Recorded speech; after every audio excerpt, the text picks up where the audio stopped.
Hi there, my name is Raphaela Pavlakos, and this presentation is about code switching in bilinguals. Specifically, we will be discussing the code switching that occurs between individuals who are fluent in both English and Greek.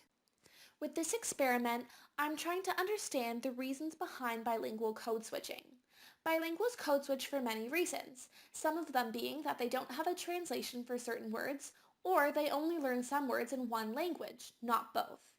I want to know if this is true, and if there are other factors that affect the bilingual code switching. The general attitude towards code switching is negative. I want to know if this is true, and if so, why? I expect that there are other reasons why bilinguals code switch, and I plan to find out what they are through my experiment.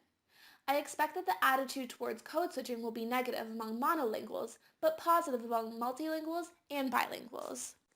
The experiment I have designed has two parts. The first part involves recording bilinguals engaging in conversation to see if and when they code switch between English and Greek.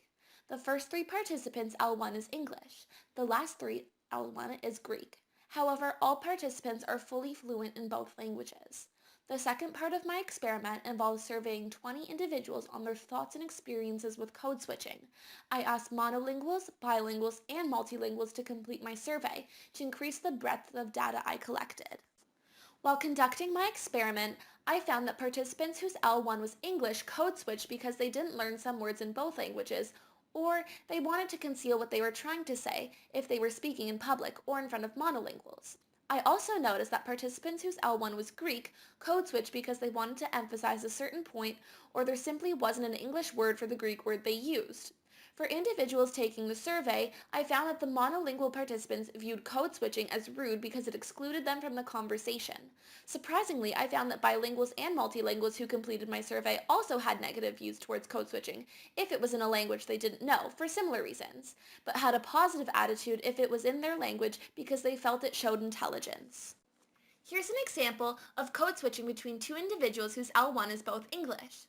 Did you pick up the paramanes? Yeah, but the costumes don't need them. The madilla don't need them. Yeah, but we need them for the karaguna podias. Oh, right. So we'll need more furiada?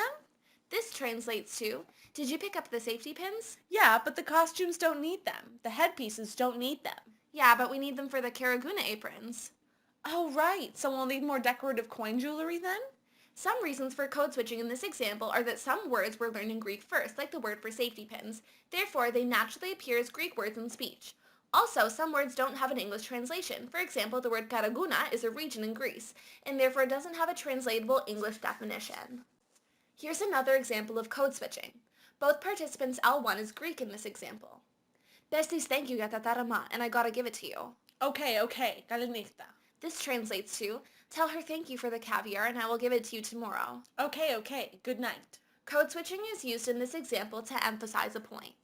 Through my experiment, I found that some other reasons for code switching are hiding the meaning of a conversation when speaking in public or among monolinguals.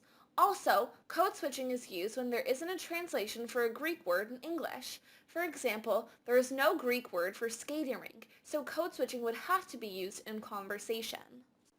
Some problems I encountered with my experiment were that people changed the way they spoke when they knew I was recording them. This knowledge made them more self-conscious and affected the frequency of code switching in their natural speech. If I were to continue to research on this topic, I would focus more on the negative attitude people had towards code switching and conduct more research on this topic. I would try to design an experiment to see why these views exist on such a large scale and perhaps learn how to change them. Lastly, I want to thank everyone who participated in this project through recording and surveying. By listening to this presentation, I hope you learned why bilinguals use code switching as a communicative tool. Efaristo, and thank you for listening.